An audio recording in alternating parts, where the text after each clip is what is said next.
Doctor Bhimrao Ambedkar विश्वविद्यालय के 86वें दीक्षांत समारोह के दौरान राज्यपाल आनंदीबेन पटेल विश्वविद्यालय के 5 भवनों का लोकार्पण करेंगी।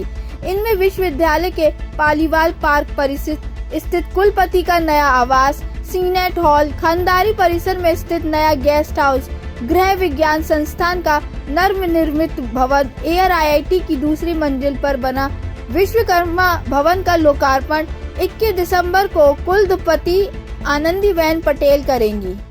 डॉक्टर भीमराव अंबेडकर विश्वविद्यालय का 86वां दीक्षांत समारोह है, जो इस बार खंडारी परिसर के JP सभागार में आयोजित किया जाएगा।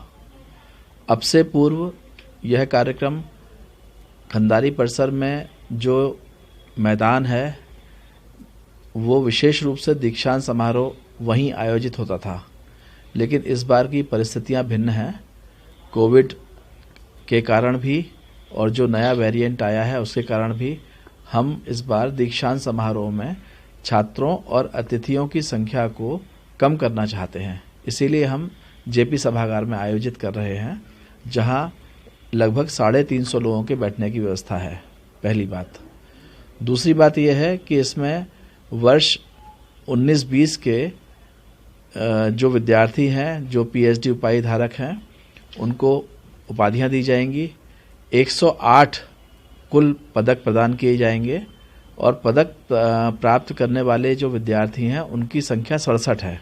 डॉक्टर भीमराव अंबेडकर विश्वविद्यालय के 86वें दीक्षांत समारोह के दौरान राज्यपाल आनंदीबेन पटेल विश्वविद्यालय के 5 भवनों का लोकार्पण करेंगी। इनमें विश्वविद्यालय के पालीवाल पार्क परिसर स्थित कुलपति का नया आवास, सीनेट हॉल, खंडारी परिसर में स्थित नया गेस्ट हाउस, गृह विज्ञान संस्थान का नवनिर्मित भवन, एयर IIT की दूसरी मंजिल पर बना विश्वकर्मा भवन का लोकार्पण 21 दिसंबर को कुलपति आनंदीबेन पटेल करेंगी। डॉक्टर भीमराव अंबेडकर विश्वविद्यालय का 86वां दीक्षांत समारोह है, जो इस बार खंडारी परिसर के JP सभागार में आयोजित किया जाएगा। अब से पूर्व यह कार्यक्रम खंडारी परिसर में जो मैदान है वो विशेष रूप से दीक्षांत समारोह वहीं आयोजित होता था, लेकिन इस बार की परिस्थितियां भिन्न हैं। कोविड के कारण भी और जो नया वेरिएंट आया है उसके कारण भी हम इस बार दीक्षांत समारोह में छात्रों और अतिथियों की संख्या को कम करना चाहते हैं। इसीलिए हम JP सभागार में आयोजित कर रहे हैं, जहां लगभग 350 लोगों के बैठने की व्यवस्था है। पहली बात।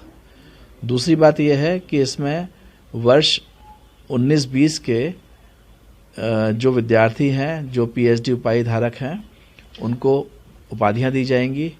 108 कुल पदक प्रदान किए जाएंगे और पदक प्राप्त करने वाले जो विद्यार्थी हैं उनकी संख्या 67 है।